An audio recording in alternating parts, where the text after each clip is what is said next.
রাজনৈতিক দলগুলোর মাঝে যে বিভাজন আমরা দেখতে পাচ্ছি সেটা কি আসলে সংকটের তীব্রতা আরো বাড়িয়ে দিচ্ছে কিনা? আমরা বিএনপি জামায়াতের প্রসঙ্গ টেনে যদি বলি, দীর্ঘদিনের মিত্রতার সম্পর্কে ফাটল ধরেছে এবং বলা হয়ে থাকে বা ধারণা করা হচ্ছে যে নির্বাচন সামনে রেখে এই তিক্ততা আরো বাড়বে। আপনি এমনটি মনে করেন কিনা? জি, আমি এমনটি মনে করি এবং আমি আরও যেটা ভয় করি যে প্রথমত এখানে একটা স্বার্থের সংঘাত আছে। কারা ক্ষমতায় যাবে, কারা ক্ষমতায় থাকবে। 2 নম্বর হলো এখানে একটা ইগোইস্টিক ব্যাপার আছে, কে বড় কে ছোট। জামাতের যারা লোকজন আছে তাদের একটা অহংবোধ হলো যে আমরা সৎ, আল্লাহর আইন প্রতিষ্ঠা করব, আমরা চাঁদাবাজি করব না, আমরা বাংলাদেশ এটা হইলিয়া খুলাফায়ে রাশিদিনের যে যুগ, এরকম একটা হয়তো তুমুরের যুগের মতো আমরা একটা যুগ প্রতিষ্ঠা করব। তো ফলে বাংলাদেশের প্রত্যেকটা মানুষ আমাদেরকে ভোট দেওয়া তাদের একটা পবিত্র দায়িত্ব এবং আমাদেরকে যদি এই জিনিসটা দেওয়া হয়, যেমন জামাতের আমির মহোদয় বলেছেন যে আমাদের মন্ত্রীরা গাড়ি নেবে না, এমপিরা প্লট নেবে না, এই ধরনের কথাবার্তা। তো এই যে তাদের একটা ইগো, এই যখনই একজন মানুষ নিজেকে সৎ বলছে সে ধরে নিতে হবে কাউন্টার প্রতিপক্ষকে সে অসৎ ভাবছে। তো বিএনপিকে স্পষ্টভাবে তারা জালেম বলছে, ইঙ্গিত করছে, চাঁদাবাজ বলছে, টাকা থাকে বাংলাদেশে, টাকা যায় লন্ডনে, এরকম বাজে কথাবার্তা বলার পরে কি হচ্ছে, আপনি একটা লোক অন্যায় করুক বা না করুক, যখন কাউকে ব্লেম করা হয়, আপনি কাউকে প্রশংসা করলেন যে আপনার চেহারাটা অনেক সুন্দর, ফেরেশতার মতো, বা যদি বলেন যে সে তো খুব খুশি হবে। কিন্তু যদি বলেন যে ভাই আপনাকে দেখতে তো অনেক ভূতের মতো মনে হইতেছে, তো ওই লোকটা যত ভালো চেহারা হোক না কেন মেজাজ গরম হয়ে যাবে, কিন্তু মুহূর্তের মধ্যে মেজাজ গরম হয়ে যাবে। এখন বিএনপিকে যে ভাষায় আক্রমণ করা হচ্ছে, তাদেরকে বলা হচ্ছে এরা চাঁদাবাজ, এরা জাহেল, এরা জালেম, এরা কিচ্ছু বুঝে না, এদের লেখাপড়া না, এরা মূর্খ, এরা নেশা করে, এই বিভিন্ন কথাবার্তা বলছে। এখন বিএনপির আগ্রহী বলতেছে যে ওরাও নেশা করে, ওরাও লেখাপড়া জানে না। কি লেখাপড়া জানে? ওদের তো কিছু নাই।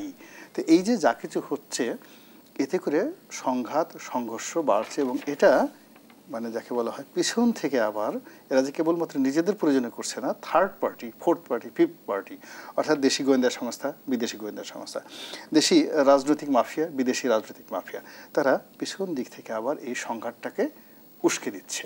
আপনি চিন্তা করেন যে বিভিন্ন রাষ্ট্রদূতদের যে আনাগোনা, এখন তারা বিএনপির অফিস হয়ে যাচ্ছে, জামাতের অফিস হয়ে যাচ্ছে, তারা চরমোনাইয়ের অফিস হয়ে যাচ্ছে, আবার এদেরকে দাওয়াত করে করে নিজেদের দেশে নিচ্ছে। ফলে এই যে যখন বাংলাদেশে আপনি দেখেন একটা সময় যখন রবার্ট ক্লাইভ বাংলাদেশ আক্রমণ করলেন, পলাশির যুদ্ধ হলো, সেই যুদ্ধের 1 বছর আগ পর্যন্ত এই যে ঢাকার হিরাজিল প্রাসাদ, বুড়িগঙ্গার ওপারে, সেখানে ঘসেটি বেগম থাকতেন।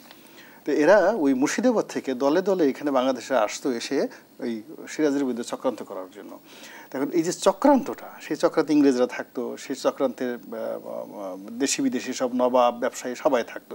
ঠিক ওইরকম একটা চক্রান্ত এখন এই বাংলাদেশে চলছে। এই চক্রান্তের সঙ্গে দেশি ব্যবসায়ী আছে, বিদেশি ব্যবসায়ী আছে। আওয়ামী লীগের যারা সুবিধাভোগী ছিল, যারা এখনও আছে ভুল পাল্টে, তারা আছে, তার সঙ্গে সঙ্গে নতুন যারা সুবিধাভোগী তারা আছে। তো সবাই পুরো পরিস্থিতিটি, অর্থাৎ রাজনৈতিক যে পরিস্থিতিটা, এটা নিজেদের পক্ষে তারা রাখতে চাচ্ছে। এই কারণে হলো যে এটা এমন একটা ব্যবসা, এই ব্যবসায় আমরা যে জাদুর কাঠি রাখি বা ওই আলাদিনের চেরাগের মতো রাতারাতি একজন মৃত মানুষকে বা একটা অন্ধ মানুষকে, ঘুমন্ত মানুষকে মুহূর্তের মধ্যে জাগিয়ে তোলা সম্ভব এই রাজনৈতিক ক্ষমতা দিয়ে। একইভাবে একটা লোহা বা যে কোনো একটা বস্তুকে এর একটা স্পর্শে মুহূর্তের মধ্যে সোনা বানানো সম্ভব। আপনি চিন্তা করেন একটা মানুষ, একজন ফার্স্ট ক্লাস গেজেটেড অফিসার, সে চাকরিতে ঢুকে সারা জীবন চাকরি করে সে 1 কোটি টাকা উপার্জন করতে পারে না। কিন্তু দেখা গেল যে একজন এই উপদেষ্টার এপিএস হয়ে মাত্র সেই 1-1.5 মাসের মধ্যে সে 300 কোটি টাকা চুরি করে ফেলেছে এই সময়ের মধ্যে। ফলে এই যে টাকার যে আমদানি, এই যে সোনার আমদানি, এই যে মানে ক্ষমতার যে আমদানি, চারিদিকে ধরেন এখন আপনি যেখানে যাচ্ছেন, যে সমস্ত ছেলেরা একটা পুলিশের হাবিলদারের সাথে কথা বলতে পারতো না, সেখানে সেনাবাহিনীর একজন মেজর জেনারেল যদি তাদেরকে স্যার বলে ডাকে, তাহলে তো মাথা ঠিক থাকে না। তারপর শেষে যে মানুষ দেখা গেল যে কখনো একটা রেস্টুরেন্টে গিয়ে সিঙ্গারা খেতে গিয়ে সে মানে বিল কে দিবে এটা নিয়ে বন্ধুদের মধ্যে ঝগড়াঝাটি হতো, মেসে থাকতো, প্রতি মাসে বাড়ি ভাড়া মানে নির্দিষ্ট সময় দিতে না পারার কারণে বাড়িওয়ালা তাদেরকে খুঁজতো। এখন দেখা যাচ্ছে যে তারা ভাগ্যবিধাতা হয়ে যাচ্ছে অনেকের। সে ব্যবসা করতে পারবে কি পারবে না, বাংলাদেশে থাকবে কি থাকবে না, তার নাম মামলায় থাকবে কি থাকবে না, সে কি জেলে যাবে না জেল থেকে বের হবে, মানে সে কি বেঁচে থাকবে নাকি মরে যাবে, সে কি বাংলাদেশে থাকবে না তাকে বের করে দেওয়া হবে, আজকে তাকে মারা হবে, কিভাবে তাকে মারা হবে, হাত দিয়ে মারা হবে না লাঠি দিয়ে মারা হবে।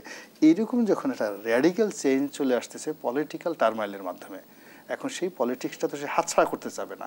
এর চেয়ে তো মানে জাদুর আংটি আর নেই। সেই এই জাদুর আংটি যাদের হাতে এই মুহূর্তে আছে তারা এটা রাখার জন্য চেষ্টা করছে, আর যারা এটা হারিয়েছে তারা এটা ফিরে পাওয়ার জন্য চেষ্টা করবে, আর যারা এখনো পায়নি তারা ওটা নেওয়ার জন্য যাকে বলা হয় দৌড় শুরু করছে। ফলে একটা ত্রিমুখী সংঘর্ষ। আওয়ামী লীগ যারা হারিয়েছে তারা আমার দরকার ওই সোনার আংটি, আমার দরকার। যারা পড়ে আছে না এই আংটি এখন আমাদেরই থাকবে, এটা আমারই উপযুক্ত, আমারই প্রাপ্য। আর আজিজ ভাইদের মতো যারা লোকজন আছে তারা বলছে নো, আমি এতকাল সাংবাদিকতা করেছি, এত বড় বড় জীবন আছে, মুক্তিযুদ্ধের এই সব জিনিস আমি দেখেছি, আমার হাতে কেন এই আংটি আসবে না, দাও আংটি আমি পরবো।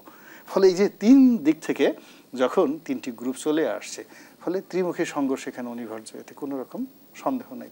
ধন্যবাদ জানাচ্ছি জনাব গোলাম মোল্লা রনি।